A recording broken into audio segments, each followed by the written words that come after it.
Assalamualaikum warahmatullahi wabarakatuh. Perkenalkan, nama saya Ivan Ruzakia dari kelas R4D dengan NPM 2019 21500-255. Saya dari kelompok 6 yang membahas materi tentang publikasi dan kreasi. Dan di sini saya akan menjelaskan poin yang kedua, yaitu mempublikasikan karya sastra. Mempublikasikan karya sastra dibagi menjadi dua. Yang pertama, media cetak, yang meliputi surat kabar, majalah, dan buku. Sedangkan yang kedua adalah media elektronik, yang meliputi dari radio, televisi, dan juga sastra online. Yang pertama, media cetak. Media cetak merupakan salah satu publikasi dengan mencetak dalam lembaran kertas atau bisa juga dalam bentuk poster, spanduk, dan baliho. Surat kabar atau koran. Perkembangan kesusastraan Indonesia erat kaitannya dengan keberadaan surat kabar. Sebagian besar karya para sastrawan terlebih dahulu dipublikasikan melalui surat kabar, baru kemudian dibukukan. Kumpulan puisi atau kumpulan cerpen biasanya berasal dari puisi-puisi atau cerpen-cerpen yang dimuat di media massa. Dan novel juga biasanya berasal dari cerita bersambung. Surat kabar menyediakan ruang untuk menampung karya dari remaja atau pemula. Ruang semacam ini sangat berguna untuk melatih bakat untuk menulis para pemula.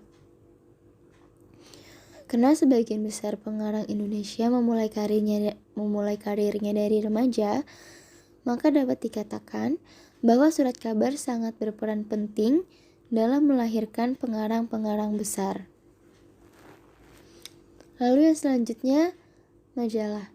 Sastra Indonesia sering disebut juga sebagai sastra majalah sebab perkembangan penerbitan dianggap cukup baik untuk menampung karya sastra. Beberapa majalah di Indonesia memiliki ruangan khusus untuk karya sastra sama seperti surat kabar atau koran. Lalu yang berikutnya ada buku.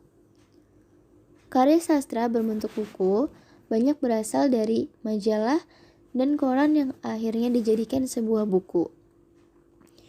Karya sastra yang menarik akan meledak dan tentunya akan kembali diterbitkan oleh penerbitnya.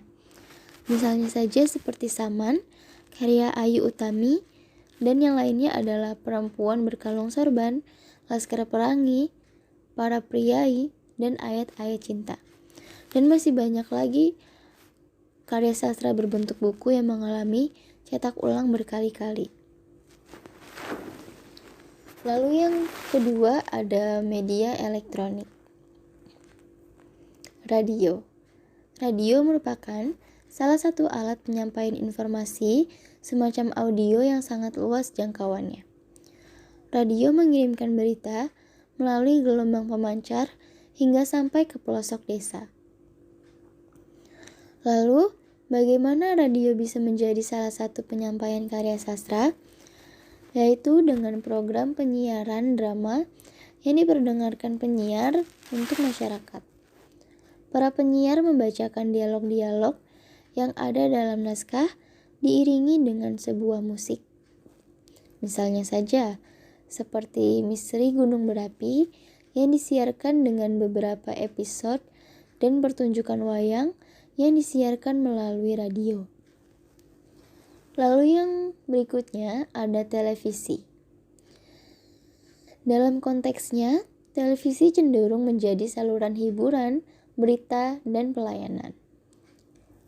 Saluran hiburan berisi seperti sinetron, film, lagu, musik, dan juga olahraga.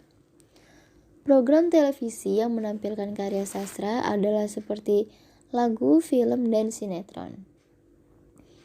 Hauser mengungkapkan bahwa film adalah salah satu produk sastra yang bisa dinikmati masyarakat dari visual maupun audio dengan melihat peran yang dimainkan oleh para aktor. Film menjadi salah satu bentuk karya sastra yang diciptakan untuk menghidupkan peran-peran yang ada dalam naskah film. Dan sekarang ini, banyak film-film yang diangkat atau mengambil ide dari sebuah buku novel. Lalu yang berikutnya, atau yang terakhir, ada internet atau sastra online. Menurut Septriani, cybersastra atau sastra online adalah aktivitas sastra yang memanfaatkan komputer atau internet. Kemunculan sastra online menjadi identitas tersendiri dalam kesusastraan Indonesia.